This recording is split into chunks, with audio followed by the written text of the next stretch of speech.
The day is a Monday, it's the 4th of July, but I don't care much for the fireworks in the sky.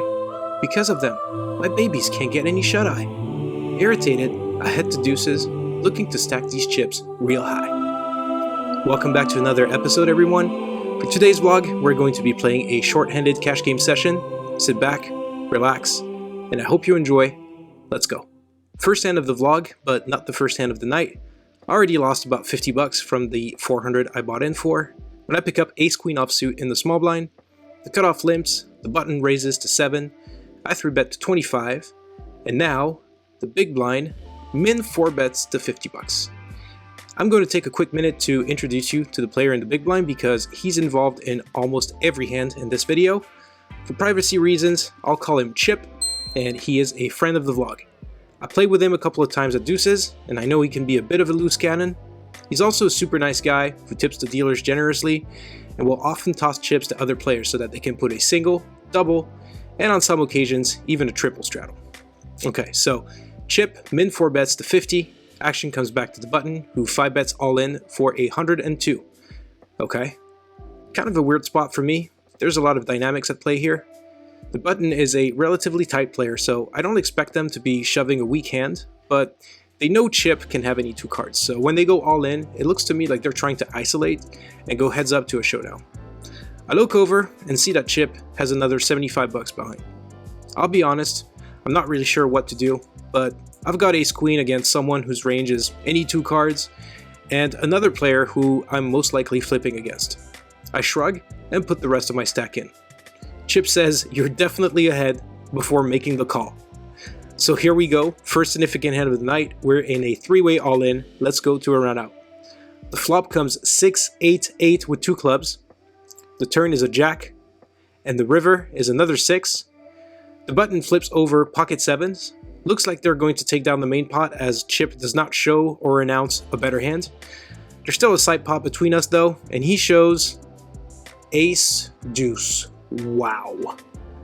I got completely screwed on the river. We both have 2 pair with an ace kicker, so we're going to chop the side pot. Can't be mad when this happens though. With all due respect to Chip, you should be happy when someone at your table is willing to put their whole stack in pre-flop with ace deuce. Let's move on to the next hand. In this one, I look down at ace 10 offsuit on the button and action folds to me. I open to 10. Small and the big blind call. We go 3 ways to a flop, which comes 6, king, 9, rainbow. Both players check to me. I go for a c-bet of 15 as I can easily rep ace king, king queen, and only Chip in the small blind makes the call. Heads up to a turn, it's the queen of hearts, and Chip checks again. I think this is a very good card for me as I now have a lot of super strong hands in my range. It also gives me a gut shot straight draw, so I bet for 30. I now realize that Chip may not be thinking about ranges, but I'm very surprised to hear him say, "I just hate when I have to fold top pair." I'm obviously happy to hear that, as Chip is at the peak of his range here, but his cards haven't hit the muck yet, so I don't want to give anything away. Finally, after about 30 seconds, he does finally make the fold. Happy to get that one through, and I take note that Chip is capable of making some big folds. Here I have Jack 9 offsuit in the small blind, and there is a $4 straddle on. The cutoff and the button make the call. I don't expect a raise from the players behind me, and we're only 5-handed, so I mix in a call here. As expected, the big blind calls, and the straddler checks their option. We go 5 ways to a flop of 5, jack 6, rainbow. I flop top pair, and I'm not sure what to do in this spot. I think leading out is a little too strong, although this is the type of game where 1 or 2 players could definitely make a light call. I think checking makes the most sense, even though I risk letting my opponents see a free turn card. Neither feel really good, but I decide to check, and as I feared, action checks around. My worries quickly disappear as the turn comes another jack, and now I'm obviously happy to go for value. I bet 10, Chip makes the call from under the gun, and now the button, the pretty tight player who won the first hand with pocket 7s, raises to 21. Okay. Does he have a better jack? Does he have a flush draw? It doesn't really matter at this point. I'm always calling for an extra 11 bucks in this spot, and so does Chip. The river comes to 7 of diamonds. I check, Chip checks, and the button snap shoves for a pot-sized bet of 70 bucks.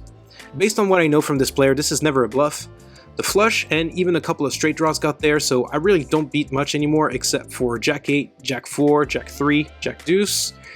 It's never fun folding trips, but I make an exploitable fold.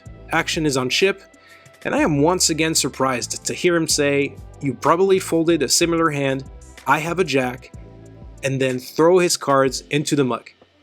The button says, "Man, there's no way you folded a Jack," as he tables pocket sixes for the flop set turn boat. We both show our Jack to rub it in to the amusement of the table.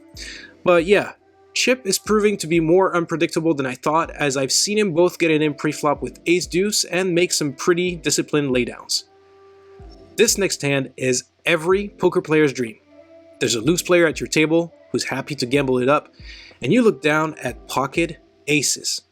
You think to yourself, this is it. This is my moment. This is my time, baby. You're a predator on the prowl and you smell blood. Okay, maybe not that far, but you know what I mean, right? Let's jump into this one. Under the gun, middle position, and cutoff, all limp. I raise to 15, Chip makes the call from under the gun, and the cutoff comes along as well. We go 3 ways to a flop, and I don't think it's an overstatement when I say I absolutely smashed that one. It comes ace 7-7 rainbow. Boom!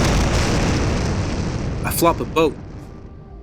Now, I don't mean to complain, this could be the Frenchman in me talking, but how the hell am I supposed to get paid now?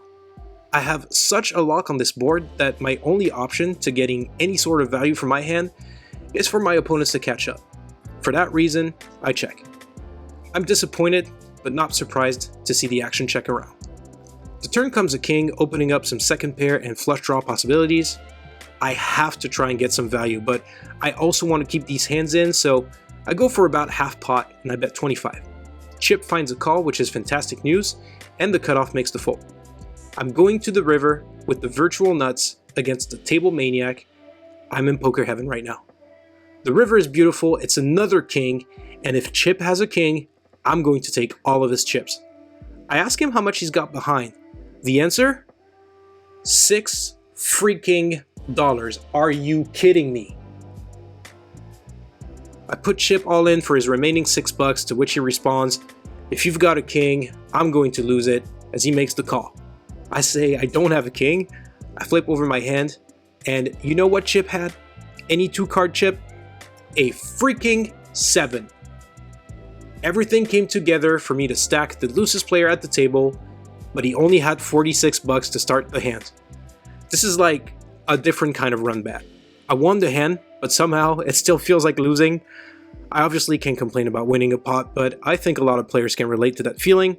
Chip reloads, let's hope we can find another spot soon.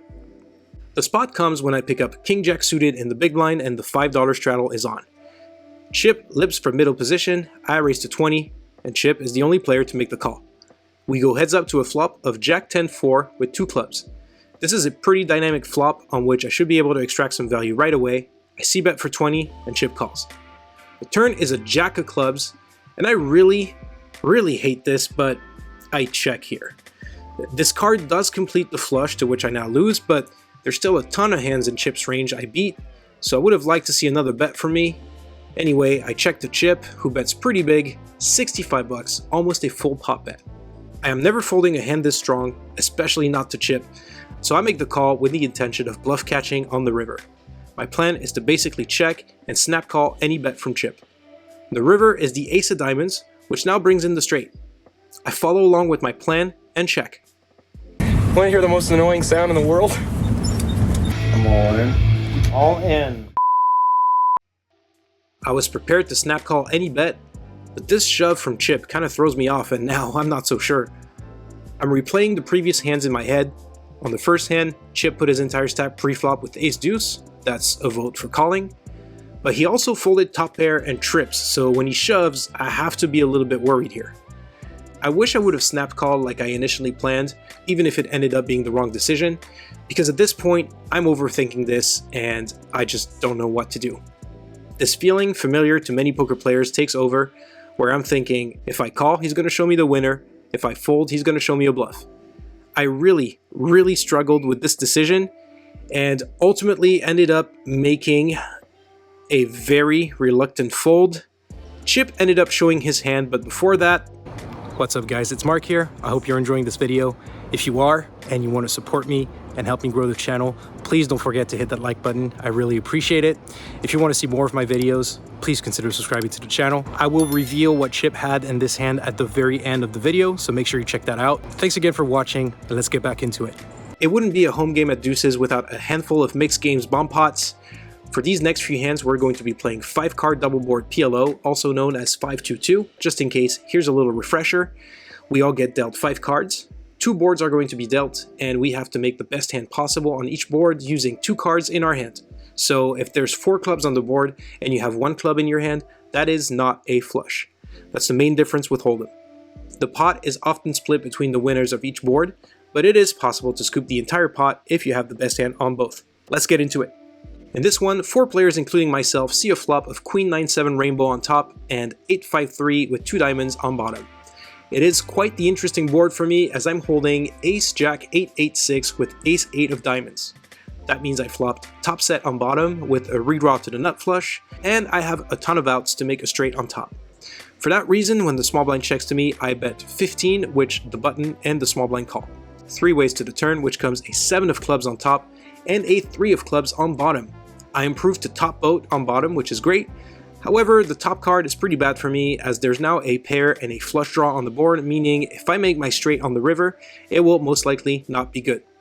Since I currently have the nuts on bottom, I want to try and scoop the entire pot now. Betting big will put hands like the nut flush draw or even 2 pair in a tough spot, and even if I get called, I'm almost always going to chop, so this is literally a free roll to try and take the whole thing down.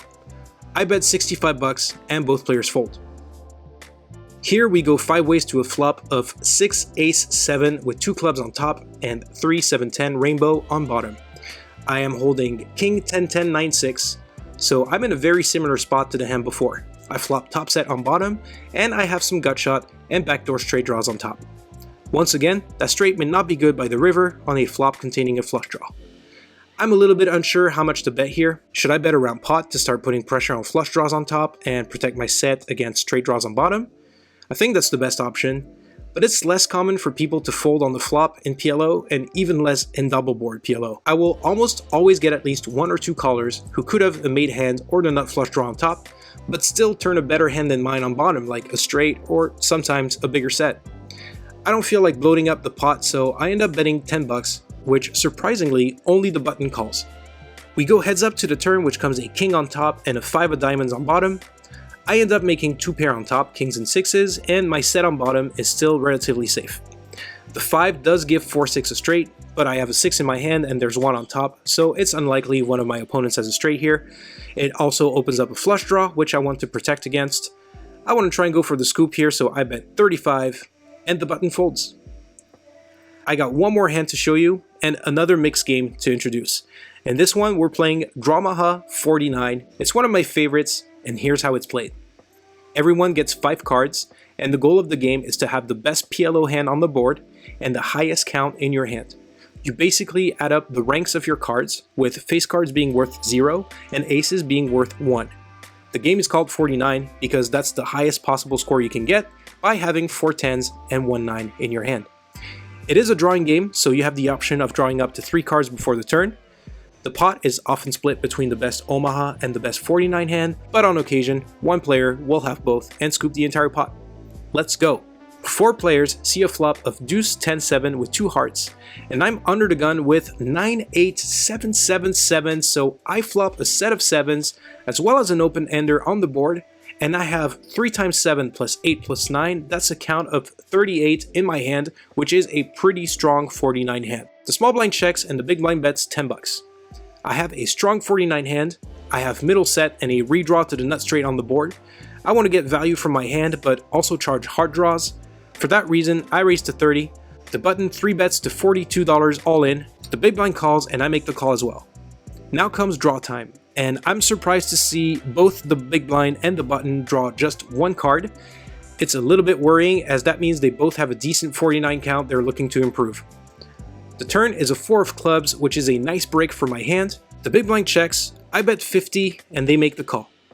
The river comes the jack of diamonds, giving me the nut straight, and now the big blind goes all in for $212. A bit of a weird spot, but I don't think I can make the fold here. I call. Looks like the big blind rivered the same straight as me. Once again, I got screwed on the river. I had the winning PLO hand with my set of 7s, but now that we've both rivered the straight, we end up chopping the PLO pot. As far as the 49 hand is concerned, I still have a score of 38, and the big blind has a score of 30 freaking 9. So I lose the 49 pot. A pretty sick cooler when it comes to Drawmaha 49.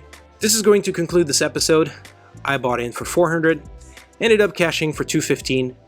Thank you so much for watching. Good luck at the tables, and I'll catch you in the next one.